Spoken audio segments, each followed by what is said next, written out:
Samantala, magsasagawa ang Land Transportation Franchising and Regulatory Board o LTFRB ng full crackdown laban sa mga tinatawag na kamote drivers o mga pasaway na PUV drivers. Ito ay sa harap na rin ng direktiba ni Pangulong Ferdinand R. Marcos Jr. na paigtingin ang pagpapatupad ng disiplina sa kalsada. Ayon kay LTFRB Chairperson Teofilo Guadis III, tama Pangulo na dapat ay matigil na ang walang disiplina ang pagmamaneho sa kalsada dahil banta ito sa public safety. Sa ngayon ay nakikipag-ugnayan ng LTFRB, LTO, MMDA at LGUs para matukoy at mapanagot ang mga pasaway na driver.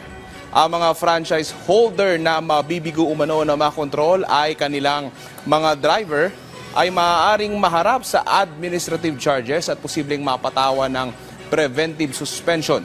Nanawagan naman si Guadi sa mga commuter at mga motorista na i-report sa kanilang mga pasaway na driver sa pamamagitan ng kanilang 24/7 hotline na 1342 o di kaya ay sa kanilang official Facebook page.